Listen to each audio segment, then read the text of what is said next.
Hello, ഇന്നത്തെ വീഡിയോയിൽ ഞാനും ഏട്ടനും മാത്രമേ ഉള്ളൂ. കുഞ്ഞുമണീനെ വീട്ടിൽ ഉറക്കി കിടത്തിയിട്ടുള്ള പോക്കാണിത്. അപ്പോൾ അതാ ശ്യാമേട്ടനൊക്കെ ഉണ്ടാവും. ശ്യാമേട്ടനോട് ഇന്നത്തെ വീഡിയോയിൽ ശ്യാമേട്ടനുണ്ടാവും പറഞ്ഞിട്ട് ഞങ്ങൾ പോവാണ് കേട്ടോ. അങ്ങനെ നേരെ ചുണ്ട ടൗണിലേക്ക് പോയി എണ്ണ അടിക്കാൻ വേണ്ടിയിട്ട്. അങ്ങനെ പമ്പ് കയറി എണ്ണ അടിച്ചു. അപ്പോൾ അതാ കോള് വരുന്നത് എവിടെ എത്തി ചോദിച്ചിട്ട്.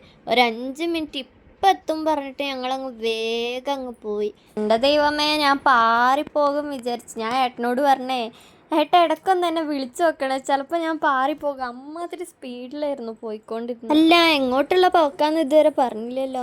ഒരു പ്രിയതമന് ഒരു ഗിഫ്റ്റ് കൊടുക്കാൻ വേണ്ടിയിട്ട് എന്നെ ഏൽപ്പിച്ചിട്ടുണ്ടായിരുന്നു. അത് കൊടുക്കാൻ വേണ്ടിയിട്ടാണ്, സർപ്രൈസ് ഗിഫ്റ്റാണേ.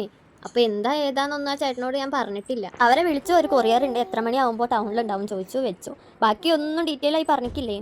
കറക്റ്റ് 5 മിനിറ്റും കൊണ്ട് ഞങ്ങൾ അവിടെ എത്തിയിട്ടോ. ഇതാണ് ആള്. ഞാൻ ആ ചേട്ടൻ പറയായിരുന്നു, ഞാനിട്ടൊന്നും ഓർഡറും ചെയ്തിട്ടില്ല, അപ്പോൾ ഏത് കൊറിയറാണോ ആവോ ആലോചിച്ചുകൊണ്ടിരിക്കുകയായിരുന്നു. നമുക്ക് അൺഎക്സ്പെക്റ്റഡ് ആയിട്ട് നമുക്കൊരു ഗിഫ്റ്റ് കിട്ടുമ്പോൾ നമ്മൾ ഫുള്ള് ഹാപ്പി ആയിരിക്കില്ലേ. അത് നമ്മളെ പ്രിയപ്പെട്ട ഒരാൾ തരുമ്പോഴോ ഡബിൾ ഹാപ്പി ആയിരിക്കും. ഞാൻ അങ്ങനെ കേട്ടോ, നിങ്ങൾ അങ്ങനെയാണോ? ഏട്ടൻ പണിയും കഴിഞ്ഞ് നേരെ വന്നതായിരുന്നു. അതുകൊണ്ട് തന്നെ ഏട്ടൻ നല്ല വിശപ്പുണ്ടായിരുന്നു. അങ്ങനെ ചായ കുടിക്കാൻ ഞാൻ ഏട്ടൻ ഓരോ ചിക്കൻ സമൂസ ഓർഡർ ആക്കിട്ടോ.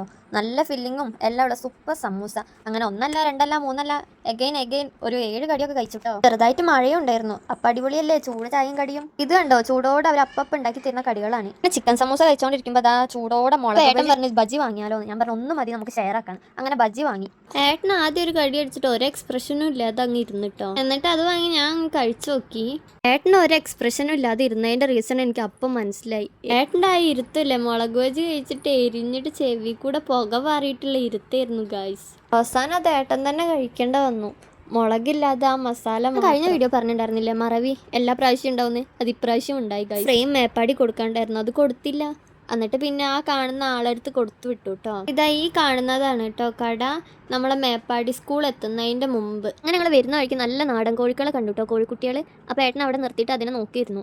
ഒക്കെ മാത്രമേ ചെയ്തുള്ളൂ, വാങ്ങിയൊന്നുമില്ല. എന്നിട്ട് ഞങ്ങൾ വേഗം പോന്നു. മണീനെ അവിടെ ഉറക്കി കെടുത്തിട്ടാണ് വന്നത്. ആ ടെൻഷൻ ഫുൾ എനിക്കുണ്ടായിരുന്നു, എണീക്കോ കരയോ എന്നൊക്കെ ആലോചിച്ചിട്ട്. ഇതാ ഈ കാണുന്ന ടൂറിസ്റ്റ് ബസ്സില്ലേ, എന്തൊരു സ്പീഡായിരുന്നു അറിയോ. റോട്ടിൽ കൂടെ വണ്ടി പോകുന്നുണ്ട് എന്നൊന്നും നോക്കാതെ അമ്മാതിരി സ്പീഡിലായിരുന്നു വന്നുകൊണ്ടിരുന്നത്. മഴ പെയ്തും കൊണ്ട് തന്നെ നല്ല തണുപ്പുണ്ടായിരുന്നു കേട്ടോ. മഴ പെയ്തു പോയി, എന്നാലും ഭയങ്കര തണുപ്പായിരുന്നു. ഒന്നാമത് വണ്ടി കൂടെ വരുമ്പോൾ കാറ്റടിച്ചിട്ട് അങ്ങനെ തണുത്ത് വരച്ചുകൊണ്ട് നിൽക്കുകയായിരുന്നു. അങ്ങനെ വീടെത്തിയിട്ടോ. കുഞ്ഞുമണി അതാ എണീച്ച് ഫ്രണ്ട് തന്നെ അച്ഛൻ്റെ അടുത്തും അമ്മേൻ്റെ അടുത്തും നിൽക്കുന്നുണ്ട്. ഞങ്ങൾ കറക്റ്റ് ടൈമിന് എത്തിയത് തോന്നുന്നു. കുഞ്ഞുമണി ഇപ്പോൾ എണീച്ചിട്ടേ ഉള്ളൂ. അപ്പോൾ ഇന്നത്തെ വീഡിയോ ഇത്രയേ ഉള്ളൂ. ഇഷ്ടപ്പെട്ടെങ്കിൽ ഒന്ന് സപ്പോർട്ട് ചെയ്യുക. അടുത്ത വീഡിയോയിൽ വരുന്നതായിരിക്കും. ബായ്.